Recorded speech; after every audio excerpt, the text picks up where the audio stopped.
Hello po sa inyong lahat mga ka-crypto. Ako po si Pinoy Crypto Trader at sa video na ito ay atin pong pag-uusapan ang mga insights ni CryptoTank tungkol kay XRP at kung bakit hindi ito gumagalaw ng pabor sa market kamakailan.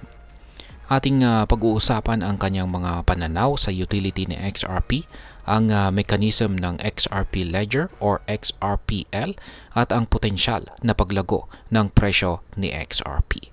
At ayan, bago po tayo magpatuloy ay nais ko lamang po munang bigyang linaw ang aking disclaimer kung saan ang nilalaman po ng video na ito ay hindi po ito isang financial advice. For education and information purposes lamang po ang layunin nito. At ayan po, ayon po kay CryptoTank, ang pangunahing dahilan kung bakit hindi gumagalaw ang presyo ng XRP ay dahil sa kakulangan ng utility nito, lalo na mula sa mga major financial institutions. Ibig sabihin, hindi pa ito ganap na ginagamit ng mga malalaking bangko at institution para sa kanilang mga transaction. Ang XRP Ledger or XRPL, yan yung kanyang mechanism, ay ipinaliwanag po ito ni CryptoTank na may mga mechanism ito na maaaring magtulak sa mas mataas na presyo si XRP. Ang XRPL ay isa po itong decentralized na ledger at ginagamit po para sa mabilis na murang transaction. Sa kanyang pananaw, ang mga mechanism na ito ay maaaring magbigay ng suporta para sa mas mataas na presyo ni XRP sa hinaharap. Sa kanyang paliwanag, ang presyo ni XRP ay nakadepende sa value at volume ng mga transaction sa ledger na hinahati sa circulating supply. Ang circulating supply ay ang kabuuang bilang ni XRP, yan ang XRP tokens na nasa market. Ayon sa kanya, ang karaniwang tinatanggap na circulating supply ni XRP ay nasa 56 billion tokens. Ngunit sinabi niya na ang aktual na ginagamit sa market ay mas mababa dito. At ayan, ayon po kay CryptoTank, ang market ay hindi aktibong gumagamit ng malaking bahagi ng circulating supply dahil karamihan sa mga ito ay hawak ng mga private wallets mula sa mga whales at exchanges. Tinataya niya na mga 20% lamang ng supply o humigit kumulang 10 billion tokens ang siyang aktibong ginagamit sa mga transaction araw-araw. Ang sentro ng prediction ni CryptoTank ay ang potensyal ni XRP na maging pangunahing token para sa settlement ng mga bangko at financial institution. Ipinaliwanag niya na ang mga bangko ay gagamit ng kanilang sariling tokens tulad po ng Central Bank Digital Currencies or CBDCs na ipapartner sa Ripple stablecoin na RLUSD sa automated market maker pools, yan, or AMM. Si XRP bilang default settlement token sa XRPL ay magkakaroon ng malaking papel sa prosesong ito. Yan.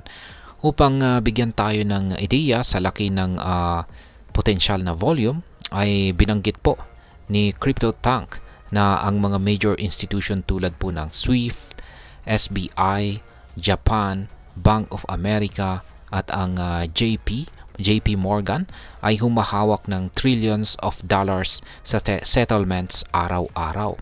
Sinabi niya na kung ang XRPL ay magpuproseso ng kahit 10% lamang ng mga transaksyong ito ay aabot po sa 2.5 trillion dollars sa daily volume. Upang masiguro ang smooth operations ng walang failed transactions, kinakailangan ng liquidity pools na doble ng halagang ito, mga 5 at ito po ay mga 5 trillion dollars. Ayon sa kanyang kalkulasyon, si XRP ay kailangan po mag-trade sa $500 per token upang magbigay ng kinakailangang liquidity para sa mga transaksyon ito. Dagdag pa niya, habang mas maraming assets tulad ng tokenized real estate at tokenized debt ang ipinapasok sa XRPL, tataas ang demand para kay XRP na maaari pong magtulak sa presyo nito pataas. Sinabi rin niya na ang mga discussions tungkol sa market cap ay irrelevant. Kaya sa kabuuan ay ang pananaw ni CryptoTank ay nagpapakita po ng isang hopeful outlook para sa mga XRP holders. Ang kanyang analysis ay nagpapakita na ang paglago ni XRP ay nakadepende sa adoption nito ng mga financial institutions at ang pagtaas ng transaction volume sa XRPL. At ayan, ang masasabi ko naman po rito ay ang mga insights ni CryptoTank ay nagbibigay po ng malinaw na larawan kung paano maaring tumaas ang presyo ni XRP sa hinaharap. Gayunpaman, mahalaga ring tandaan na ang mga prediction ay nakadepende sa maraming factors, kabilang ang regulatory environment at ang aktwal na adoption ng mga financial institutions.